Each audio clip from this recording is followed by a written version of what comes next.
Welcome to the Small Giants Fishbowl. This topic is the feedback loop. How to give and receive feedback well. How do you tell a top-performing employee something they don't want to hear? How do you take in feedback from your employees without coming across as defensive? Giving and receiving feedback well are two of the most valued, yet difficult to master skills for any manager.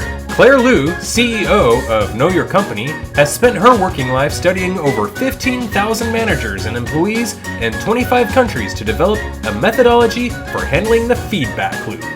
Okay, here we go. My name's Claire Liu. I'm the CEO of Know Your Company, and I'll share a little bit about that in a second, but I am really excited to be here today to be a part of this fishbowl, talking about, honestly, one of the most common things that I get asked about from managers, from executives, and from CEOs, and that's about the feedback loop of how do you actually give difficult feedback well, and then on the other end, how do you receive difficult feedback well? So today, in the next hour, I'm going to take you through the research, some techniques that we found to be proven, as well as share some real life practical situations of both giving feedback well and receiving feedback well.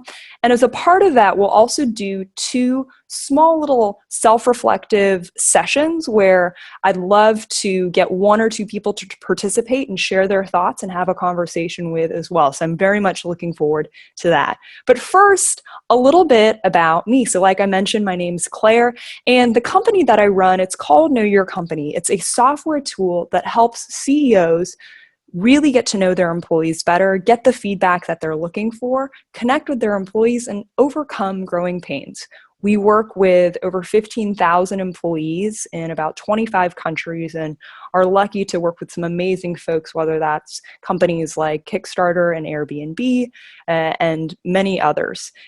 We ourselves, as Know Your Company, we are a bootstrap company ourselves, and so I've always admired the ethos behind the Small Giants community, and again, are just really excited to be here today. So what I'm curious to ask all of you who've joined me today is, I'm curious, as a manager, as an executive, or as a founder, when have you had to tell someone you messed up? You totally screwed this up, or this wasn't right. When have you had to tell someone that? And I'd love for you to sort of reflect on that just in your head. And then on the flip side, when have you had to be on the receiving end of hearing that and be on the receiving end of realizing, oh, wow, I did mess up and someone's telling me that? Or how about, when have you had to tell someone you're wrong and I disagree with you, this isn't going to work, I think you're wrong? Or on the flip side, when have you had to be on the receiving end of hearing that and realizing, oh man, this isn't working out, I think I didn't make the right call on this, I think I did make a mistake? Both saying these things and being on the receiving end of these hard things, it's tough. And even though, I'm a CEO who, we study and run trainings around this topic, we do this for a living, it's something that, I still personally struggle with, and so many CEOs and managers struggle with, is how do you actually give that kind of feedback well, and how do you actually receive that feedback well? Because what makes it hard is when you're giving difficult feedback, it's hard to figure out how to be both kind and honest when you do that. And then when you're on the receiving side, it's hard to not be defensive, and it's hard to not take it personally, right? And so that's what we're going to talk about today, is for these two hard things, these two pieces of the feedback loop, both giving feedback and receiving feedback. How do we actually give this feedback in a way that is kind and honest? And how do we receive this feedback well in a way that we're receptive and not defensive? And the result is the fact that when you're able to do both, it really sets the foundation for creating an honest and open work environment where you're going to be able to coach people and your team to greater success. You're actually going to see the changes that you're recommending and the feedback that you're giving. And on the other hand, you as a leader, you're able to set an example for This is exactly how we handle honest feedback in the company, and I'm able to actually handle it well as a leader. So we're going to talk about both of those things. And specifically, what I'm going to share is, first of all, why are both of these things so hard to do? Why do we continually struggle as leaders to figure out how to actually give feedback well and receive it well? I'm going to also talk about the specific techniques for how to do it well. Right? So as I mentioned, we've been able over the past 4 years to pull together research over thousands of employees to figure out exactly how do you actually give this feedback well and receive it well. And then lastly, I'm going to walk through some very practical situations of how to do this. And we're also going to reflect on some of your own situations lately of what are some moments of where you're struggling with giving feedback well or receiving feedback well. And let's figure out how to get to the bottom of this and become a lot better at doing both. So, the first piece of, well, let's think about how we actually give difficult feedback well. Let's first examine, why is this important? And for those of you who, you've been a manager for a while, you've run your company for a while, it's, sort of maybe classic management 101 of, of course, you gotta be able to coach someone well, you've got to be able to give feedback well. But there's actually a lot of research behind this for why giving feedback is so crucial, which is that it actually scientifically makes you a better leader, period. So what studies have found is that leaders who give honest feedback are actually rated as 5 times more effective than leaders who don't. On top of that, leaders who give honest feedback have employees who are 3 times more engaged, right? So when you're giving honest feedback, you are becoming more effective as a leader, right? You're able to coach employees to success. And not only that, you're actually engaging your employees in a way where they're going to feel a greater sense of loyalty and commitment to the company. And when you reflect and think specifically about your highest performers, right, the folks who you really are wanting to keep, this sort of engagement is crucial. So giving feedback, when we think about engagement, giving feedback is a direct link to increasing that employee engagement. Okay. So if we know this, if we realize that, all right, giving feedback makes us a better leader, then why do we struggle with this so much? Why do we still sort of get that icky feeling in the bottom of our stomachs? Why do we dread performance reviews? Why do we dread that one-on-one conversation where we have to tell someone, oh, I think you're wrong, or, oh, you messed up? Why is this so difficult? Well, plain and simple, it's uncomfortable, right? It's uncomfortable. I met with a CEO just the other week who told me that he had a one-on-one conversation that he spent hours preparing for. He had written down everything he was going to say to this employee. He was super ready. He knew he needed to tell this employee the truth. And then he walked out of the meeting and he said, Claire, I looked down at that piece of paper of where I had written everything down. I didn't end up saying any of it. I didn't end up saying any of it. I just didn't feel comfortable. And he's like, it was ridiculous. I prepared for it, yet somehow I still just couldn't figure out how to say it, right? So we find this stuff uncomfortable. On top of that, it's just plain unnatural as well. And this is because as humans, we are wired to avoid the things that feel negative to us. So there are studies that have shown that our brains actually hold on to negative memories more than positive ones. So when we think of negative feedback, when we think that we're actually needing to critique a person, their performance, that feels negative. And so we just scoot away from it. Feels very unnatural. Okay. So clearly we don't like giving it. We do almost everything we can to avoid giving it. Yet our employees actually really want this honest feedback. That employee that CEO had sat down with a few weeks ago, whether or not he knew it, that employee wanted to hear what was on that piece of paper. And that CEO did a huge disservice by not sharing it. Our employees want this honest feedback. And this is also backed by research as well. So Harvard Business Review did a study a few years ago where they asked managers and employees what they tended to prefer and what they tended to avoid. And what they found is that managers clearly tended to avoid giving negative feedback.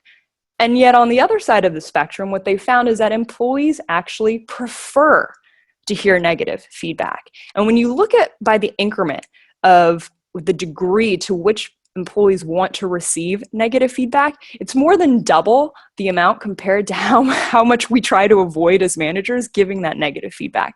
So there's a clear call from employees that hey, we want to hear this honest feedback. And this is important to remember for us as managers because it should serve as a source of energy and a source of motivation to sort of get over that hump, right? To get over the fact that it feels unnatural, to get over the fact that it feels uncomfortable because our employees want to hear this. So how do we do that? How do we actually say this stuff in a way where, we're not going to have folks crying or we're not going to damage a relationship? How do you actually give this difficult feedback? Well, how do you say what you wrote down on that piece of paper? Well, first of all, I'm going to talk about what you shouldn't do, because there are some clear things there first. So what you shouldn't do first and foremost when it comes to giving difficult feedback is what I call a shit sandwich. Do not make a shit sandwich. And some of you, I can tell, are smiling. You might be familiar with this technique. If you aren't, it's something that was popularized in a management book. I want to say it's like the 90-Minute Manager, maybe like 10 or so years ago. And it's, I think, a David Allen book, if I remember correctly. But it's this idea that when you give feedback, you should layer it with a compliment, sort of your critique or the shit in the middle, and then the compliment on the other end, right? Your shit sandwich. And for so many of us, it's stuff that we've practiced. I've even done it before. We've been on the receiving end of it. But there are 3 reasons in particular for why this shit sandwich is actually disastrous. The first is that shit sandwiches are predictable. Again, we've all been through them. Everyone here was kind of nodding their heads and smiling, right? It's totally predictable. So when you are giving a shit sandwich as a manager, your employee already knows what's coming. They already know that the shit's coming in the middle, and then you're going to put this nice little compliment at the end. You're not doing anyone any favors, right? The second reason for why the shit sandwich doesn't work is that it's disingenuous and it's just fake. Because people know that it's coming, they can't really think, oh, wow, did they really mean those 2 compliments there, right? Why did they even do that, right? It comes across as disingenuous just because it's something that has been used and overused again and again. And then the last reason for why the shit sandwich just doesn't work is the fact that people are going to only tune in what they want to hear. So for one person might think, you know what? I think, the leadership team must just hate me because they focus in on the shit part. And that's what they walk away with. And they get really down on themselves because they just tune out the good stuff, right? Others will actually tune out the bad. And they'll walk away from a conversation where you give someone a shit sandwich and they'll go, oh, I think I have nothing that I need to improve on. I just totally didn't even hear the shit part, right? And so people tune out only what they want to hear, making the critique completely ineffective, right? It almost would have been better that you didn't say anything. So that's why shit sandwiches don't work. So and it's the reason why they should not be used when delivering difficult feedback. There are 2 other things that you'll want to make sure as a leader and as a manager not to do. One of them is that you want to make sure not to publicly call someone out.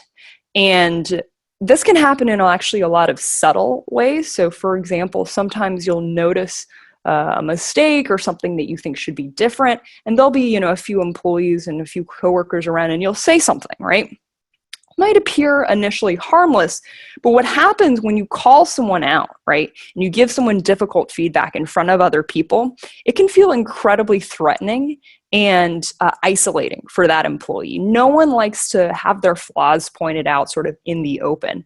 And when there's already a power dynamic between an employee and the employer, for the employer to do that, it's not going to feel good for the employee. And they're going to harbor some resentment. So you want to be really careful to not publicly call someone out. Always, always have this difficult conversation and this giving of difficult feedback in private, one-on-one. The other thing that you'll want to make sure to do as a manager in giving difficult feedback is you cannot let something linger, right? And we're all guilty of this, myself included. But the minute that something starts to fester for a little bit, whether it's a day or it's a week, the longer that the other person forgets about it, the longer that the sort of tension gets built up. And almost anyone you talk to, when they have difficult feedback that they need to give always wishes that they would have done it sooner. No one says, oh, I wish I would have waited a week. Everyone always says, no, I wish I would have done it sooner. So don't let something linger.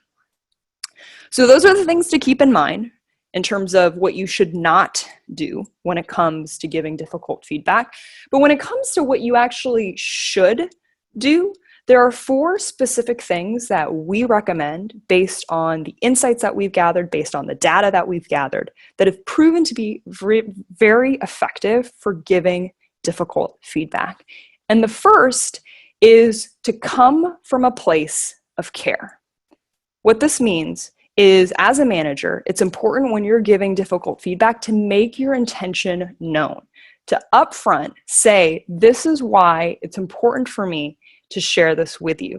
This is why I care about this. This is why this matters. And you want to really ask yourself in coming into this conversation, how do I let this person know I have good intentions? How do I, say that I'm giving you this feedback, not because I think you're a bad person, but because I actually care about your personal growth and development as a team, because I could see you being promoted next year and I think this is going to help you get there, right? Make sure to say that up front before you're giving this difficult feedback and as a part of it, so they know what your intention is when you're giving this. So coming from a place of care.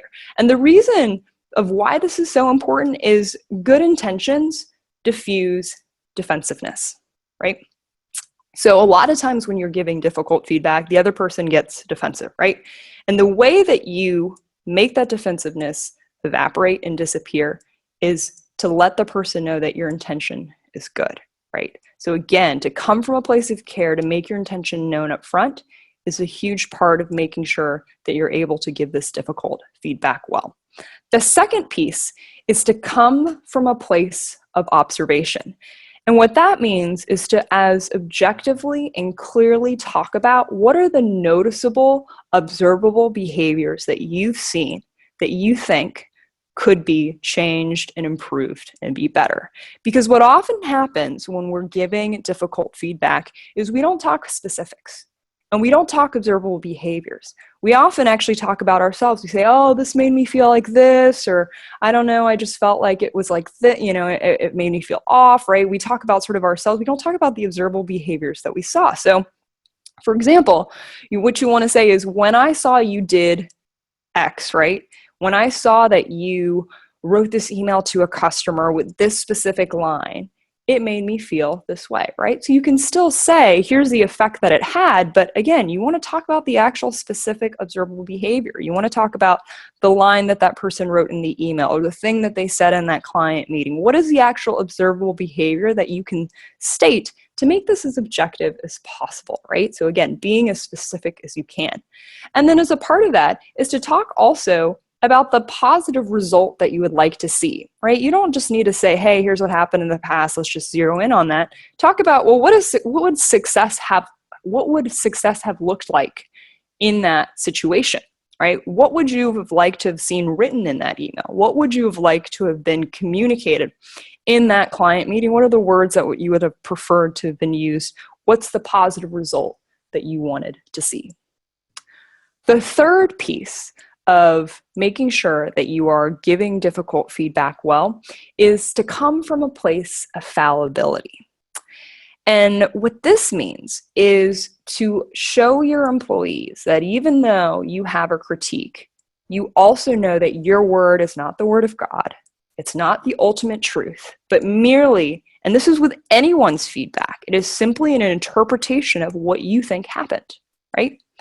And the reason why that this is so important of showing fallibility is because as an employer, and I mentioned this and alluded to this earlier, there is a power dynamic, right?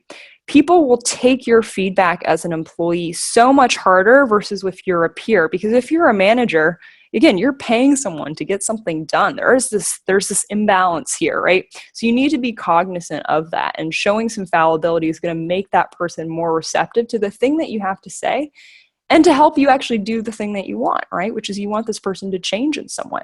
So one thing is, as a part of this conversation, is you can ask feedback about yourself as well.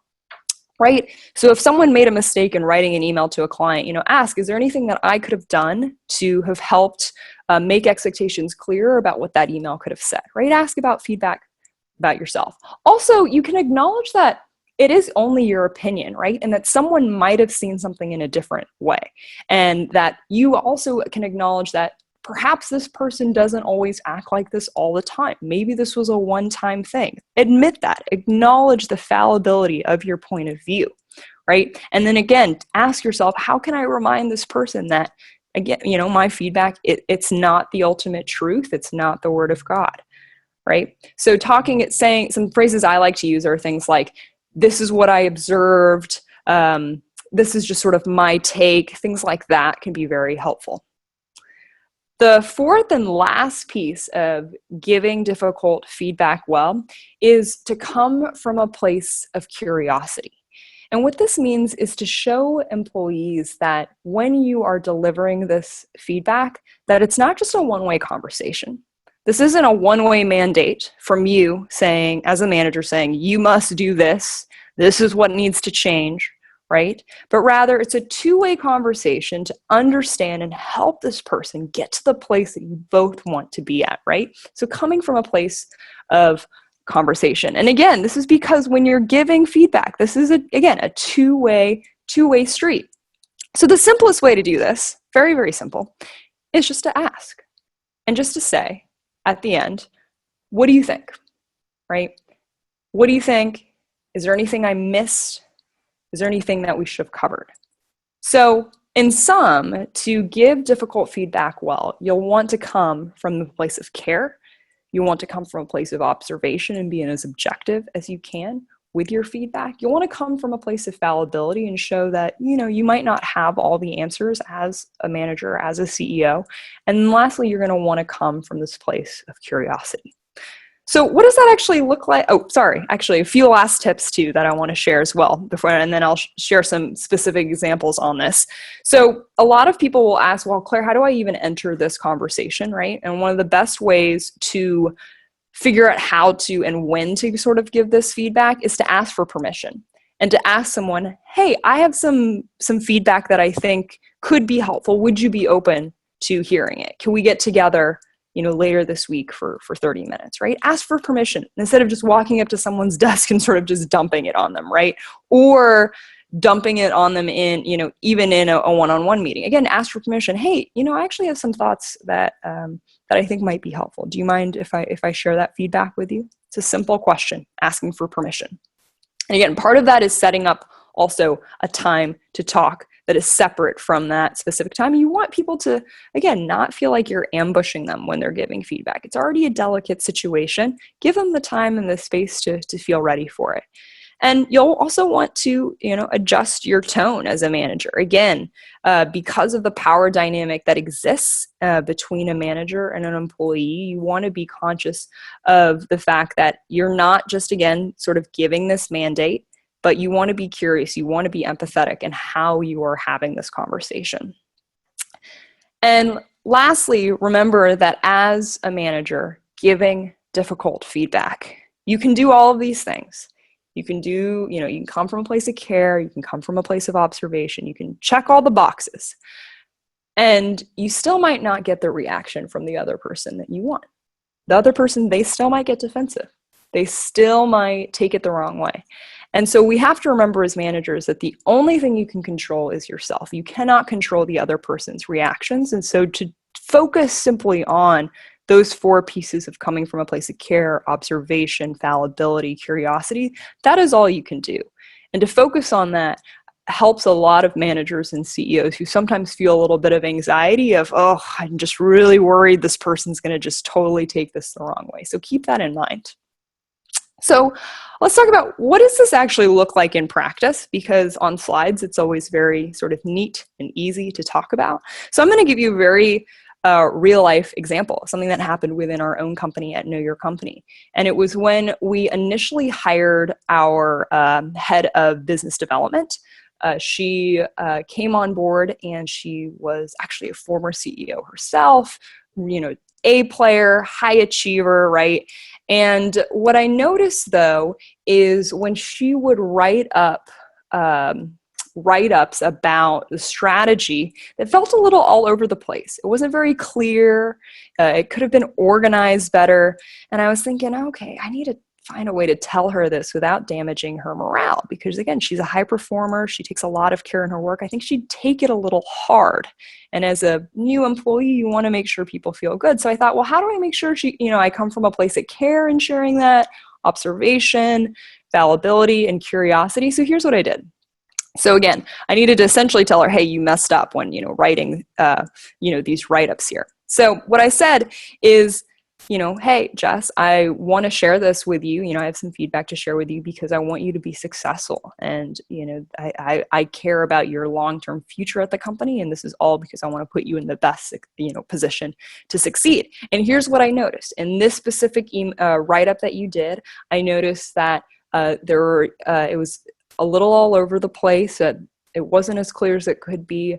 It should be, that there wasn't as much organization around it, and then I also gave her an example of what I would like the positive result to be. So here's what in the future, what I would like these write-ups to seem and to be laid out as.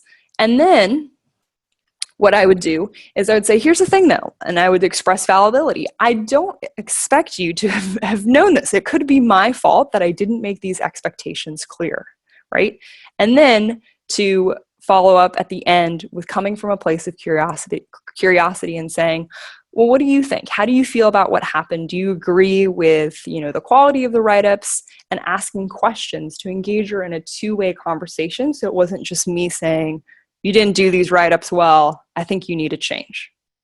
So that's how I handled that situation with Jess. And the interesting thing about it was she did take it hard. And it was, probably one of the first sort of big pieces of feedback I'd given her since she was hired. So she was sort of, she realized, oh, wow, I'm taking this to heart.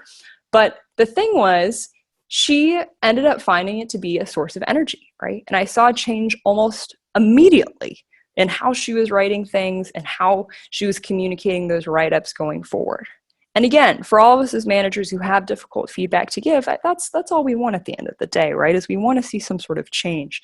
And so making sure that we can do it in a way where that person is receptive is key. So that's a situation that happened to me. How about for all of you? And so what I would like you to do for the next just few minutes and just individually sort of, wherever you're at, is I'd like you to reflect and think about, has there been a time recently where you have needed to tell someone you messed up or that you're wrong? And I want you to think about what that situation is. And then I would like for you, and you can write this down and we'll take a few minutes to do this. I would like for you to think about, in that particular situation, to that person that you needed to give this feedback to, how could you have come from a place of care, observation, fallibility, and curiosity, right? And we'll take a few minutes to do this. Sometimes when people do this exercise, they feel like they can't do all of them, or sometimes, and this is when the exercise is most helpful, is if you have a difficult conversation that you're needing to give next week, this is the perfect time to sort of practice and outline that. But pick that person. Who's that person who you're like, ooh, I'm a little worried about how they're going to take this? Pick that situation, and we'll take a few minutes and write out what how you think you can come from that place of care, observation, fallibility, and curiosity. All right, we'll take a few minutes to do that. Thanks. All righty. I know most of you are probably sort of in mid-thought still, which is totally fine. However, I would love to talk about this for a little bit. So if anyone, and we'd need one person, would want to share, what's the situation that you've been facing? What's the situation where you need to give difficult feedback? And how are you thinking of coming from one of these areas of care, observation, fallibility, and curiosity? So please wave your hand, and Hamza and Julia are going to flag you down, and we'll talk about it for a minute or two. Just a reminder, you can also unmute yourself, just in case we're missing you. Hey there, it's Josh here. Hi. How are you guys? Great. Thanks so much, Josh, for joining us. Sorry for my tardiness. I figured better late than never, so I hope that's okay. All good. All good. Happy to have you. Thank you. I guess I can. So do you want kind of just a quick like recap of the situation? Yes. Okay. Yeah. Share the situation and then what you're thinking about in coming from one of these four areas. Okay. And I apologize, my camera is not really working, so I'm not All trying good. I'm trying to hide from you guys. So this is actually feedback with my boss. So which was probably harder than most others. Very difficult. So I learned we were in a team meeting setting. My boss and I had talked like a week prior about me starting to work on some growth activities, and that in passing it was the idea of you're kind of overstretched. We should look at like your capacity, and that was a conversation. And then in the meeting, he announced that I was effective immediately. Multiple departments of mine were reporting to a different person. So that was all new news to me in a meeting of like the rest of the leadership team. Right? Wow. And I have a pretty good poker face, so I rolled with it. Yeah. And so when we left, I'm always a big fan of like, if you don't say something in 24 to 48 hours, you got to let it go. And so I just said, hey, look, and I kind of, in the past, I've gotten some very similar coaching to Claire, what you were describing earlier. So I basically said, look, when you announced that, I experienced it as a surprise. And I told him, I'm sure maybe I just misunderstood our conversation. I thought agreed in principle, but maybe you had specific tactics that I didn't realize. If in the future we could just make sure we're on the same page on those specific tactics, at least beforehand, that would be great, because I don't want to wonder what a next surprise might be. And so I just sort of said, I'm sure it was my fault. I'm sure I misunderstood. And he is a little more like of a high D egocentric person. So it I think kept the anxiety, like it kept the contention from ever really entering. But I do, and I think he heard me, and I've noticed he has circled back with me on things since then. That I just want to make sure we're on the same page on X, which he didn't used to do. So Yes. that's how I handled that, and I just try to kind of the care and fallibility by saying, I'm sure it was my misunderstanding, but here's how I experienced that. That was almost textbook. Yeah, that's fantastic. I think in situations where you're giving feedback upward, like you described, and especially to someone like you were saying, high D, high ego, the fallibility piece in particular is effective, because what you're wanting to do is sort of disarm your ego in the conversation. So you did that perfectly, right? In saying that it could, it might have been my mistake, right? This is how I happened to experience it. It came across to me as a surprise.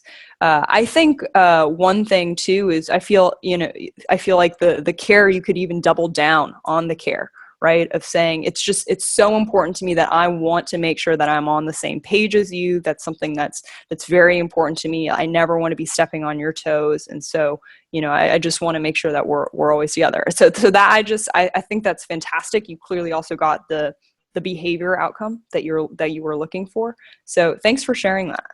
Sure thing. Awesome. Great. Awesome. So in the interest of time, I'm actually going to just keep going. I would love to chat more with folks if you do have a specific situation that you would similarly, just like to go back and forth on. I'm happy to do that with you, whether that's over the phone or via email. This is stuff that we run for, dozens of CEOs and workshops that, again, we've done a lot of research around. So happy to provide that if it's helpful. But for the second piece, what we're going to do is we got to talk about the other side, right? We got to talk about receiving this feedback. Well, we got to talk about being, it was Josh, I believe. We've got to talk about what it's like to be Josh's boss, right? Receiving that feedback. He received it very well, right? In this situation. And it's hard to do, especially if the person who's giving you that feedback doesn't give you that feedback as well as Josh did, right? Unfortunately, some folks don't always give feedback in a way where it's really conducive to wanting to hear what, or to acting on it in a certain way. And yet it's incredibly important. So let's first talk about that piece of why does receiving that feedback well, why does that matter so much? And the reason is because the way you receive feedback sets a precedent for how likely people are going to continue to give you that feedback in the future. The way you receive that feedback is literally sending a message to your team, to your boss, to whoever, that this is how open I am to hearing new ideas, dissenting opinions, critiques about my performance, right?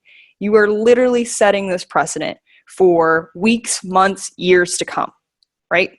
If you talk to employees, right, and there's one major study that was done around this a couple years ago about what the number one reason for why an employee will not give feedback in the future, it's because they think it's futile. It's because they think nothing's going to be done with it and that the way that the manager received it was defensive. So when you're thinking about your company's culture, your team's culture, and trying to make sure that it's open, it's honest, that you have people giving feedback, start with thinking about how are you receiving feedback? Have you been getting defensive? Have you been shutting people down? Have you been dismissing feedback left and right?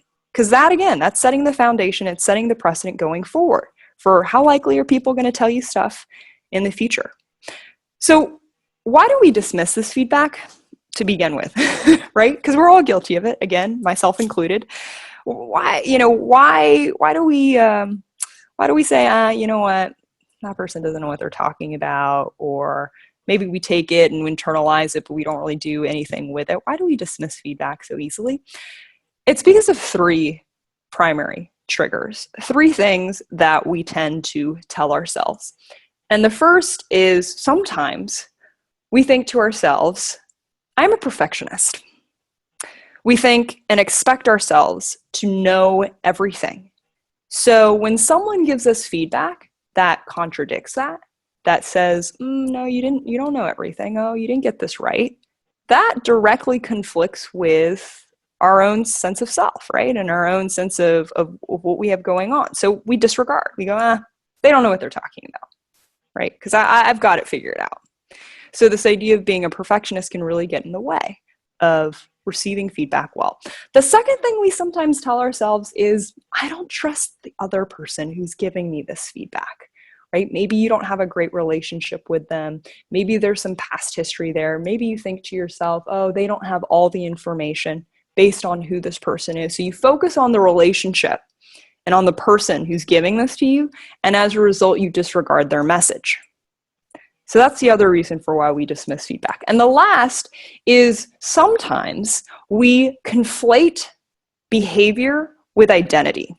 And what I mean by this is sometimes when someone says something to us and gives us a piece of tough feedback, we take it in a way where we go, oh, this must mean I'm a bad person. This must mean that I'm just a terrible human. This must mean, oh my God, it messes with your sense of identity. And so you disregard it. Right? So that's the last reason for why we don't receive feedback well, right? Okay, well, so how do we make sure that we do, right? How do we counter those three things that we may say in our heads? And again, these are all natural human impulses. They're almost self-protection mechanisms, right? How do we make sure that those don't get in the way of actually hearing the nugget of truth that people are often giving us? Because whether or not this person is, as skilled as Josh in giving this feedback, the fact of the matter is there is some small thing that is triggering them to say it in the first place. And you want to get to the bottom of that. You want to be open enough to hear that so you don't miss the boat, so you're not blindsided in the future. So how do we do this well, right? Well, it's first, you just got to ask yourself, when you're hearing feedback and you're listening to it, ask yourself, am I getting defensive because I'm being a perfectionist? Because I'm trying to just make sure I have everything right and I believe I can do no wrong? Is that getting in the way of me really hearing this other person out? Ask yourself, am I being distrustful of the other person? Am I simply ignoring feedback because I don't think this person knows what they're talking about or because I don't have a great past history with them? And ask yourself, Am I conflating behavior with identity? Am I tying too closely what this person is saying with my sense of self? And do I need to separate the two? Just because someone tells me that I need to improve my public speaking skills, or improve my interactions with clients, or improve the way I follow up with leads, just because someone tells me that doesn't make me not a hard worker, not someone, doesn't make me unintelligent, right? So I need to make sure I'm separating the two. So asking those questions are a good place to start. Another part is to reframe the way we think about receiving feedback well. Because oftentimes when we think we have to receive feedback, sometimes we think, oh, that means I have to agree with this person. And that's not true. When you receive feedback well, it does not mean you have to agree with them. You could flat out disagree, but still receive the feedback well. Receiving feedback well also means that you don't have to obey this person. When you receive feedback well, this doesn't mean you need to go and implement their idea, because sometimes people give you feedback and it's kind of a terrible idea. Like you don't have to obey the feedback to receive it well, right? What receiving feedback well is simply understanding. Can you truly just be open to understanding where that person might be coming from? You don't have to agree with them. You don't have to obey and do what they say, but just simply understand, right? So very tactically, how do you do that? There are a few things that I recommend. The first is I always recommend to make empathy your mission.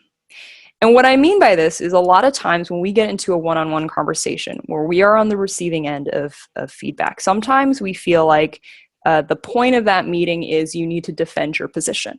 Sometimes we think the point of that conversation is we need to look good to the other person. That's not the point of having a conversation where you're receiving feedback. The point of it is, again, to understand, just to understand. Make empathy your mission in that conversation. And the minute you focus on that, it's fascinating sort of what your mind starts to listen to. You actually start just hearing things more of what that other person is saying and becoming more receptive in the process.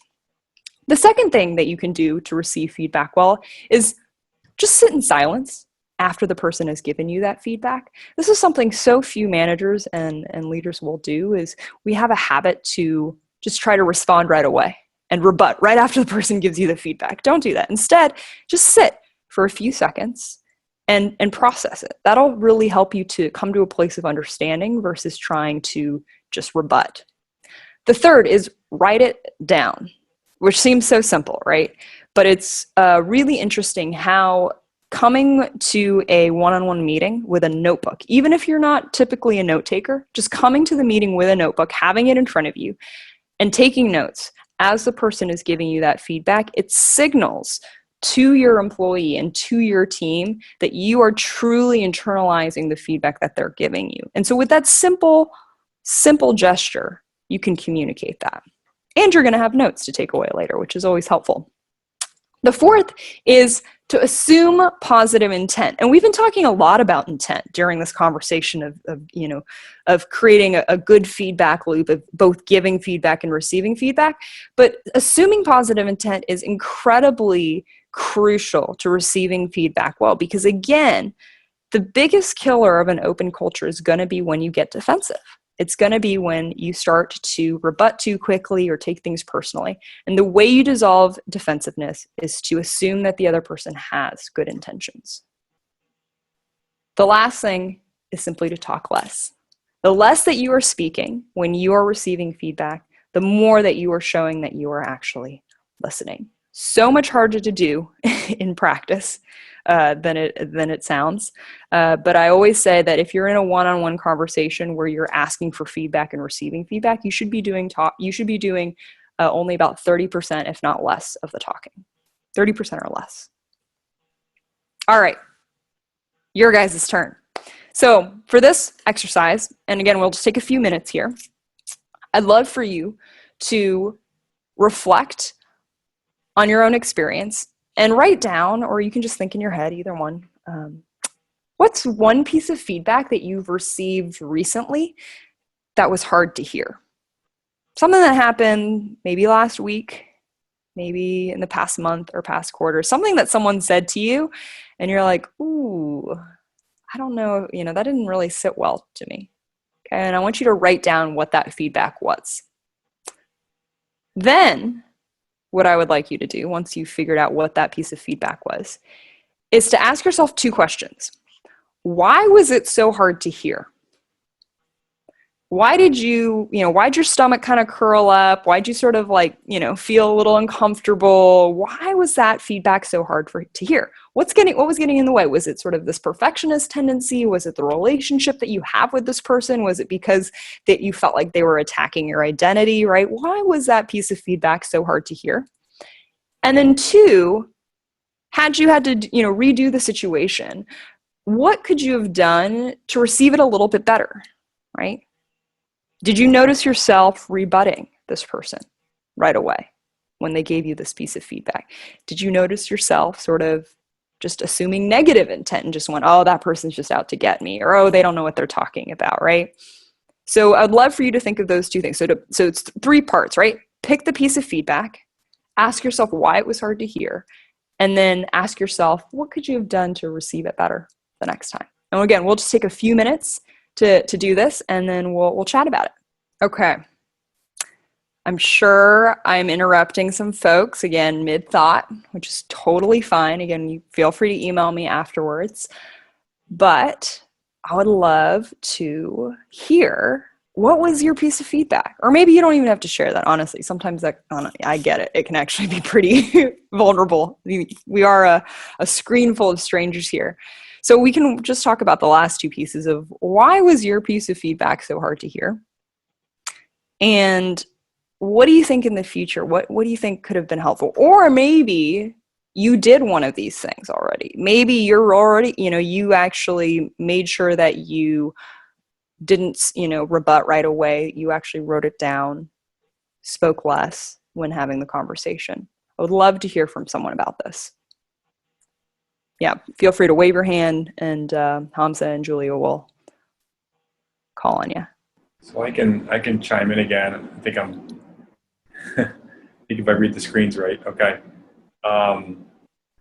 Just real briefly, I got feedback that my team was from my boss, that my team he was hearing that customer service was not good.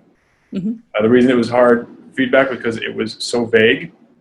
Mm. I didn't actually have anything I could do with it.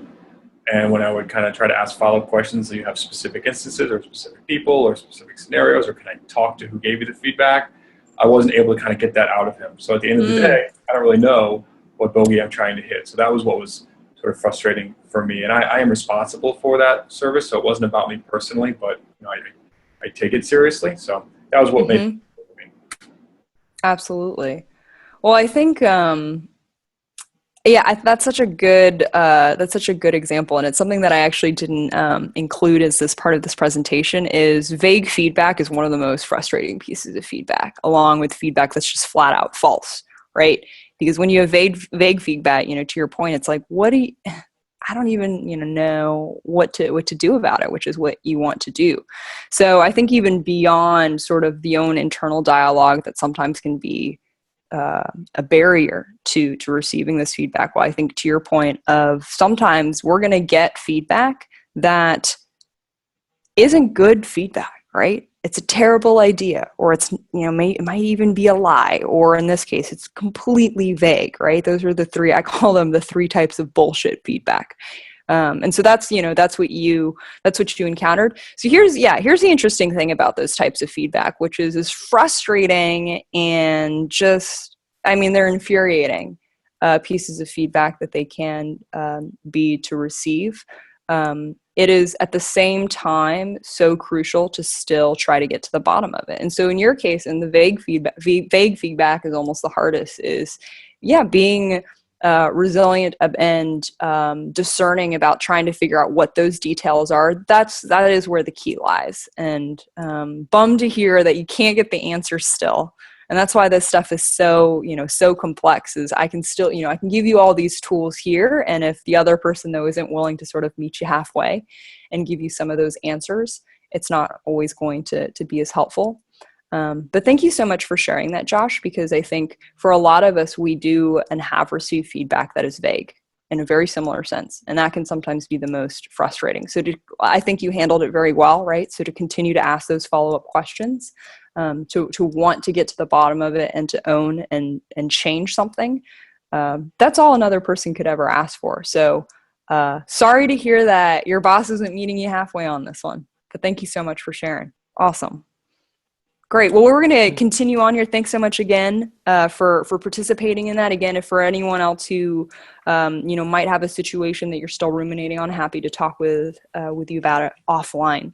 So that is how we're going to be thinking about creating this loop of feedback, right? That's how we're going to be thinking about how to actually make sure that we can figure out a way to give this feedback, right, from the first part in a way that is both kind and honest. And just to recap here, the 4 ways that you want to make sure to do that is to come from a place of care, observation, fallibility, and curiosity.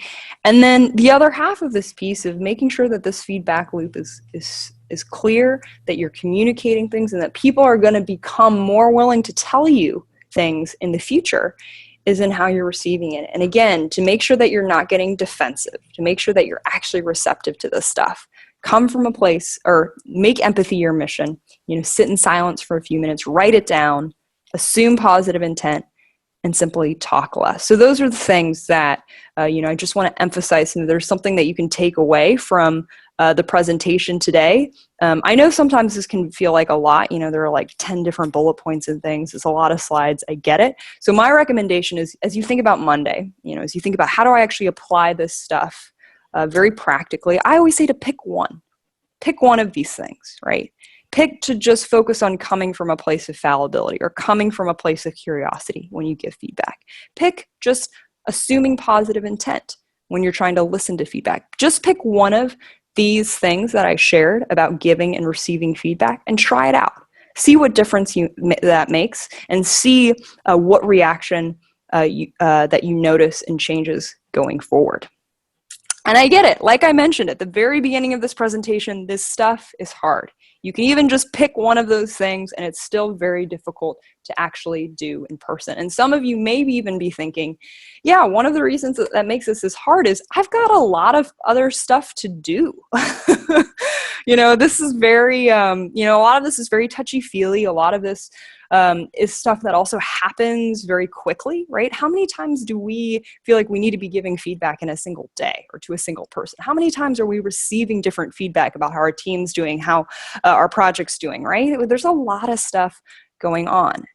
And so to that, the thing that I just want to really emphasize is, I get it. I'm a CEO myself. We all, not enough time in a day. But at the end of the day, when you think about companies and organizations and what makes them successful, it is the people, right? And I know I'm talking to the small giants community here, so probably preaching to the choir, right, in terms of this. But when we think about companies, they don't exist without the people, right? So if we can't figure out a way to communicate with people well, to both give this feedback well and receive this feedback well, what is a company, right? Sometimes I think we get so focused on the outcome of what the company is supposed to produce, we forget about what the company actually is. It's people first. And the fact is, if you're thinking about trying to, make the culture of your company better, I'm sure a lot of you came to this webinar hoping to have some takeaways of, well, how do I create a more open, honest environment in my team? Or how do I share some of this, maybe with my team? Or Claire, I watched this webinar, but the person who really needs this, didn't watch the webinar. How do I make sure then that this company culture actually sort of permeates? Well, the fact is that it actually starts with you, right? So the way that culture works is that if one person isn't doing something, then no one else is going to do it. And culture spreads, right? And is simply the repeated actions, assumptions, and behaviors of people, a group of people all over time. But that starts with one person. And so I challenge you to take accountability and ownership for your own culture, starting with yourself. How can you lead from the front and by example for the kind of culture you would like to see? How can you give feedback in a way where your peers where the folks that you're managing are going to go, oh, that's actually really effective? Or how can you set the standard for how difficult feedback is received with your own actions? How can you show folks that, hey, I'm not going to get defensive, I'll take it, right? And I'm going to listen to it and internalize it and be receptive to it. Have your company's culture start with you. And so one last thing, which is that, again, this is a bunch of slides. And so my final challenge and ask to all of you is to try it out and to change one thing, do one thing, try one of these tactics on Monday. And that talking about this is nice, talking about how culture starts with you is nice, but it doesn't really mean anything unless you actually try it out. So give it a shot on Monday. I'd love to hear how it goes. The Small Giants team is going to send out my email. You can also, find me on Twitter. And then the other thing too that I'd like to share is if you go to knowyourcompany.com, we actually have a knowledge center with tens of chapters and articles around how to give feedback, how to receive feedback, how to get feedback. So if you're interested in this stuff and want to share it with your team, feel free to visit there. And hopefully that will be helpful as well. So thank you all so much for your time. Appreciate it. This has been a lot of fun. And yeah, I would love to take any questions if we may or may not have time. Up to you. Unfortunately, we're out of time, but thank you so much. All good. This was a wonderful presentation. We are following up with the presentation and your contact information. So we're very thankful that you're able to share that with everyone. And we hope to see you guys all next month. Have a fabulous Friday and weekend and take care. Thank you, Claire. Thank you for having me. Thanks, everyone. Have a great weekend. Bye. Okay, well that's it for this one. Check out more Fishbowls exclusively for the Small Giants community at smallgiants.org.